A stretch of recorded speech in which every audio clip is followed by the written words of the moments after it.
Sorry, this what's been your message so far this week to the team after a loss like the one you guys had on Sunday? What's been your message to him? What have you been telling everybody? It's the same message every day we come in here, just getting better. You know, focus on the things we can control and get better.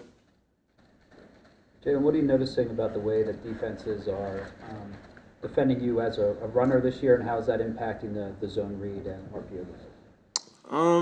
You know, there are things that defenses come out there and do, and I think it always comes down to how we execute and how we do our jobs. You know, we've played really good teams, we've played some really good players, but it still comes down to controlling the things you can.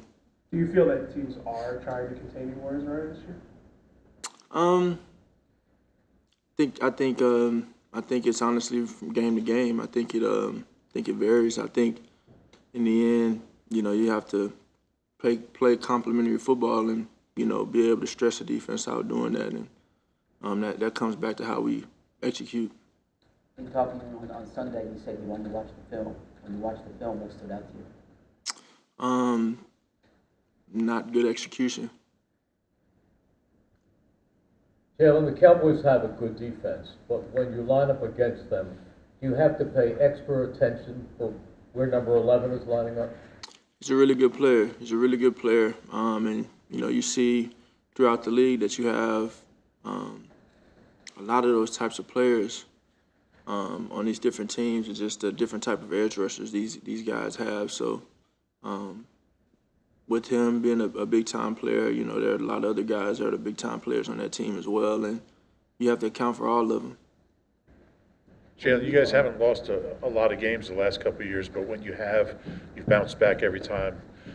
What is it about this team that enables them to be resilient and bounce back after losses? Yeah, I think the reality is the team changes from year to year.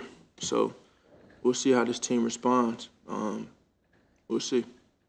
When you saw what Lane was able to do on Sunday, coming off either a setback or injury or whatever, did it just make you appreciate kind of who and what he is even more? He's just been remarkable, and your success rate as a team has been, you know, kind of tethered to, well, historically tethered to how well he plays and how available he is.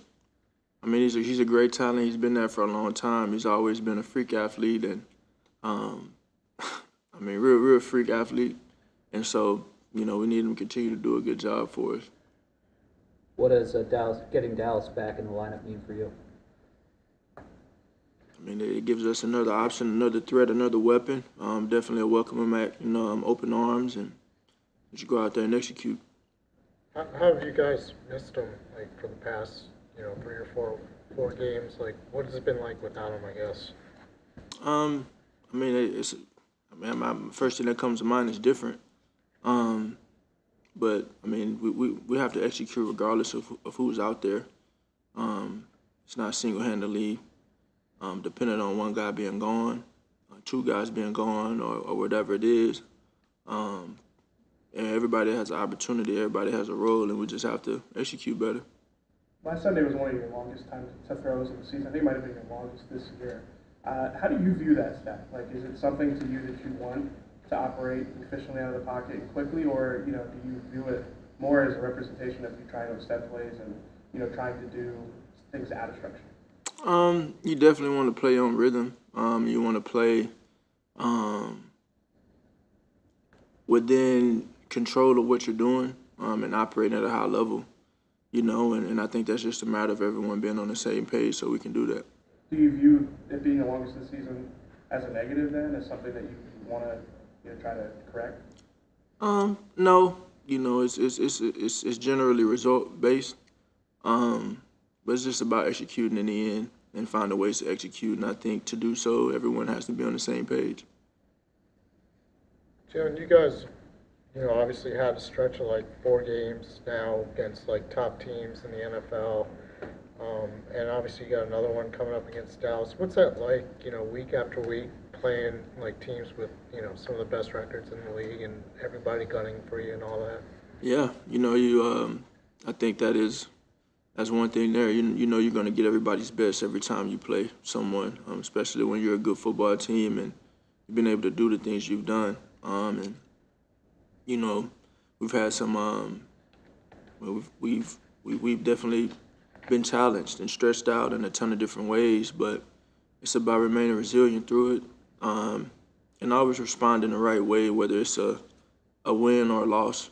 And so, whether it's playing in whatever type of conditions or whatever traveling circumstances we have, being able to overcome that, and that's about how you prepare throughout the week and how you recover, how you do the small things and the little things to put yourself in the best position to do your job and help the team. So that's what it comes down to. And do you think it's kind of tested you guys more, more than typically during the course of the season, just having all those games in a row? No, I think, like I said, I think it's a challenge. It's definitely a challenge for sure. That's nothing foreign or nothing new, right? It's just a matter of how you respond to it all. When you look at the slower starts on offense over the last 5 weeks versus when it clicks into gear, like what are you seeing? What's the difference? What's the key to overcoming those slow starts? I think it's just simple execution, and to execute, everyone has to be on the same page. So if something doesn't work, that means somebody's not on the same page. I don't know if you saw Jalen Milroe used a couple of your quotes after the Alabama game. What's your relationship like with him? And I guess. Yeah, he's had a great year. He's always been a very special player. He's a Texas kid, and he's just continued to grow and grow and grow, and it's been really, really nice to watch. So I've been supporting him and from a distance, and just happy to see him get in the Final Four, and happy to see him have an opportunity to lead his team and hopefully get a national title. So all my support goes to him. You've known Brian Johnson now for a while now. He seems like he's really chill, mild-mannered guy. Has he always been like that? And how does that help you guys out when you guys are discussing things that you've seen on the sideline or just sideline interactions to try to think of that out in the field? Yeah, as long as I've known him, he's been that way.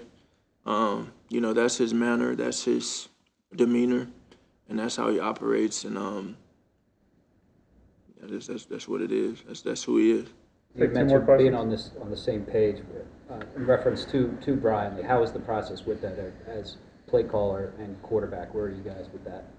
Yes, it's been what it's been in terms of just continue to try and iron things out and iron out little details in that. Not just between us, but it's everybody has a role in that. Every guy on that field has a role in that. Everyone has a role in that, and so it's just a matter of seeing things as they're supposed to be seen and everybody being together with it.